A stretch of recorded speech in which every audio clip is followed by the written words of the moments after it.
बिस्मिल्लाहिर्रहमानिर्रहीम। मुअज़्ज़ज़ असातिज़ा किराम, अस्सलामु अलैकुम। गौहर पब्लिशर्स की जानिब से खुशामदीद। हमारा स्लोगन है redefining the geography of education through digital resources for conceptual learning. मेरा नाम साजिदा नूर है। आज के इस वीडियो लेक्चर में हम गौहर निदाए उर्दू जमात हफ्तम के सबक नंबर 18 शजरकारी को शुरू करने जा रहे हैं।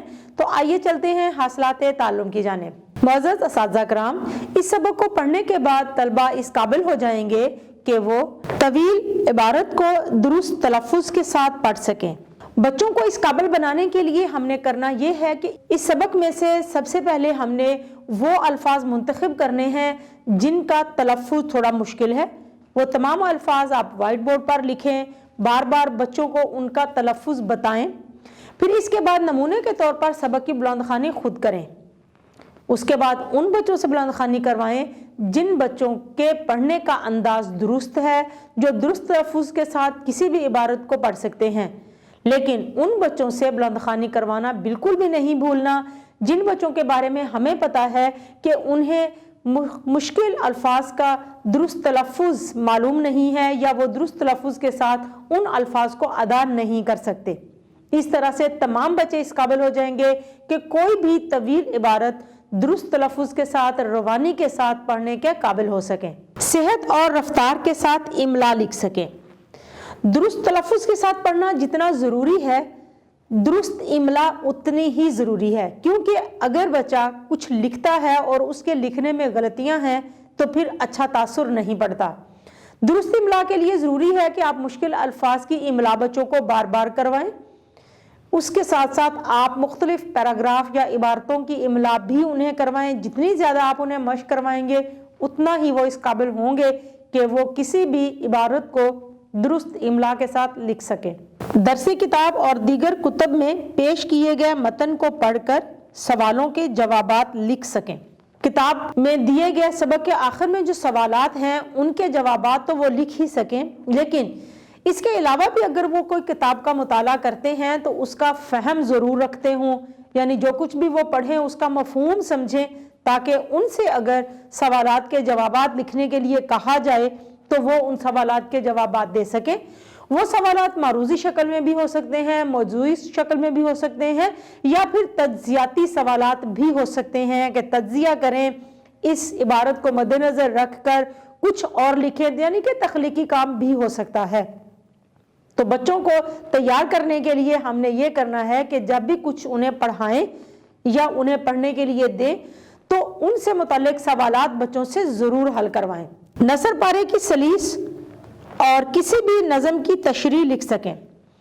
सलीस बच्चों को सबसे पहले हमने ये बताना है कि सलीस होती क्या है, यानी नसर पारे में जो मुश्किल अल्फाज हैं उनके मानी लिखते हुए उस नसर पारे को दोबारा से अपने अल्फाज में आसान उर्दू में, आसान ज़ुबान में लिखना, लेकिन सलीस लिखते हुए उस नसर पारे का सियाको सबाक ज़रूर लिखना है कि ये सबक, ये नसर पारा कौन से सबक में से लिया गया है, इसका सियाको सबाक क्या है, यानी इस नसर पारे से पहले और इस नसर पारे के बाद जो वाक़यात हैं उनको मुख्तसरन बताना है, उनका तारुफ ज़रूर करवाना है, यानी कि जिस सबक में से ये लिया गया है उसका मुकम्मल तारुफ होना चाहिए। तशरीह करते हुए भी हमने बच्चों को ये बात ज़रूर बतानी है और बार बार बतानी है कि जब भी कोई शेर तशरीह के लिए दिया जाए उस शेर का हवाला ज़रूर दें कि ये शेर किस नज़म में से लिया गया है, इसके शायर का क्या नाम है, और उस नज़म का मुख्तसर तारुफ ज़रूर करवाएं, यानी कि उसका मरकज़ी ख्याल जो कि उसका मुख्तसर लेकिन जामे खुलासा होता है वो बताना है कि इसका मरकज़ी ख्याल क्या है। उसके बाद फिर दिए गए शेर की तफसील के साथ तशरीह करनी है। उसमें हम दीगर शोरा के अशार भी हवाले के तौर पर शामिल कर सकते हैं, अक़वाल शामिल कर सकते हैं, अहादीस और आयात का तर्जुमा शामिल कर सकते हैं, लेकिन यहाँ ये बात ज़रूर मद्देनज़र रखना होगी कि जो भी अशार या अक़वाल हम उसमें हवाले के तौर पर लिखेंगे वो तशरीह के लिए दिए गए शेर से मुताबिकत ज़रूर रखता हो। इबारत में मुतज़ाद अल्फाज को पहचान कर उनका इस्तेमाल कर सकें। मुतज़ाद अल्फाज किसी भी लफ्ज़ के मानी की ज़िद को कहते हैं, यानी कि जो लफ्ज़ है उसका जो उलट है उसको हम मुतज़ाद कहते हैं। बच्चे अल्फाज के मुतज़ाद बनाना आराम से सीख लेते हैं, अल्फाज के उलट वो लिख लेते हैं, लेकिन जब الفاظ کے متضاد کو عبارت میں تبدیل کرنا ہوتا ہے تو یہاں وہ مشکل کا شکار ہو جاتے ہیں۔ بچوں کی زیادہ سے زیادہ مشق کروانی ہے ہم نے۔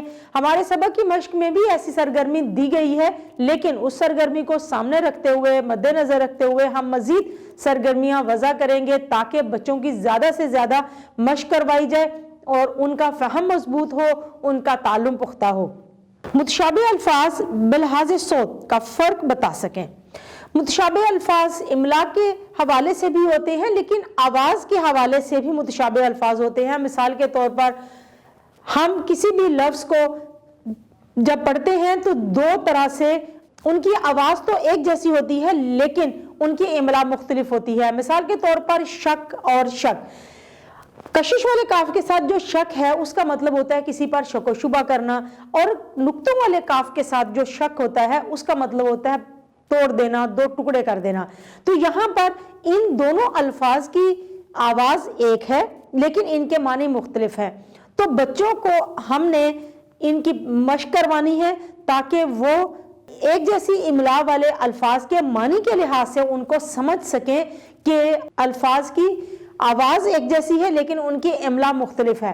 سبق میں بھی سرگرمی دی گئی ہے لیکن ایسی ہمیں مزید سرگرمیاں وضع کرنا ہوں گی تاکہ ہم بچوں کی زیادہ سے زیادہ مشق کروائیں، ان کو فہم دیں اس چیز کا اور ان کا تعلم پختہ ہو۔ الفاظ کا تلفظ سمجھتے ہوئے درست اعراب لگا سکیں۔ اگر بچوں کو درست تلفظ معلوم ہے تو اعراب لگانا ان کے لیے مشکل نہیں ہوگا، اور اسی طرح اگر بچے اعراب لگا لیتے ہیں تو اس کا تلفظ بھی ادا کرنا ان کے لیے مشکل نہیں رہتا۔ تو یہ بہت اہم ہے کس چیز کے لیے؟ ایک تو بچوں کی درست تلفظ کے ساتھ، روانی کے ساتھ پڑھنے کے لیے، بلند خوانی کے لیے، اور دوسرے اچھی املا لکھنے کے لیے، کیونکہ اگر بچوں کو درست تلفظ آتا ہے تو ان کے لیے املا لکھنا مشکل نہیں ہوتا۔ تو بچوں کو اس کی ہم نے زیادہ سے زیادہ مشق کروانی ہے۔ ہمارے مشق میں بھی ایک سرگرمی دی گئی ہے، اس سے بھی ہم مدد لے سکتے ہیں، لیکن اس سے ہٹ کر ہمیں مزید سرگرمیاں جو ہے وہ ترتیب دینا ہوں گی، تشکیل دینا ہوں گی تاکہ بچوں کو زیادہ سے زیادہ مشق کروائی جائے۔ معزز اساتذہ کرام، امید ہے کہ آپ کو آج کا یہ ویڈیو لیکچر بہت اچھا لگا ہوگا۔ آپ کی مدد کے لیے ہماری ویب سائٹ www.goharpublishers.com پر scheme of studies, lesson plan, model papers اور کی بکس دی گئی ہیں، آپ وہاں سے بھی مدد لے سکتے ہیں۔ انشاءاللہ اگلی ویڈیو میں اگلے لیکچر کے ساتھ پھر ملیں گے، تب تک کے لیے اللہ حافظ۔